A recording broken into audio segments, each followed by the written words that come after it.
ఈరోజు ఉమ్మడి నల్లగొండ, వరంగల్, ఖమ్మం ఉపాధ్యాయ ఎమ్మెల్సీకి గాను ఓటింగ్ జరుగుతున్నది. ఇప్పటి వరకు దాదాపు 50% ఓటింగ్ అయిపోయింది. ముటకొండూరులో ఉపాధ్యాయులు దాదాపు ఉపాధ్యాయ సమస్యల పట్ల పరిష్కార దిశగా అడుగులు వేసే ఉద్యమ నాయకుడు అలుగుబెల్లి నర్సిరెడ్డి సార్ వైపే ఉన్నట్టుగా తెలుస్తున్నది. చాలామంది వివిధ ఎమ్మెల్సీ పోటీదారులు వాళ్ళ సొంత లాభాల కోసము, ఆర్థిక ప్రయోజనాల కోసము, వాళ్ళ ఆస్తులను కాపాడుకోవడం కోసమే గెలిచిన తర్వాత అధికారంలో ఏ పార్టీ ఉంటే ఆ పార్టీ పక్షాన్నే వాళ్ళు ఉంటారు తప్ప ఉపాధ్యాయుల సమస్యల పట్ల, ఉపాధ్యాయుల సమస్యల పోరాటం పట్ల ఏమాత్రం నిబద్ధత లేని వ్యక్తులుగా ఉన్నారు.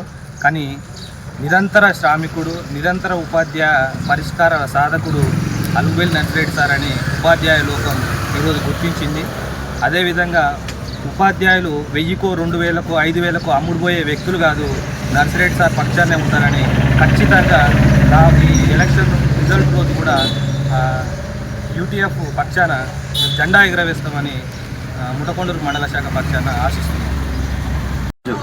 ముటకొండూరు జెడ్పీహెచ్ఎస్ ముటకొండూరు పాఠశాలలో ఖమ్మం, వరంగల్, నల్గొండ ఉపాధ్యాయ ఎమ్మెల్సీ ఎన్నికల సందర్భంగా మా యొక్క సంఘం PRTTS ఉపాధ్యాయ పక్షాన ఎప్పుడు కూడా నిలబడే సంఘం ఏదైనా ఉంది అంటే ఖచ్చితంగా PRTTS.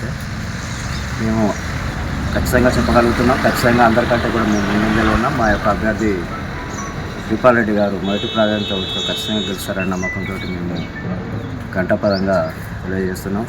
ఉపాధ్యాయ సమస్యలు ఏదైనా సరే పరిష్కరించే దిశలో మేమే మొదటి దిశలో ఉంటాం కాబట్టి ఖచ్చితంగా మా అభ్యర్థి గెలుస్తారని ఆశిస్తూ తెలియజేస్తున్నాం.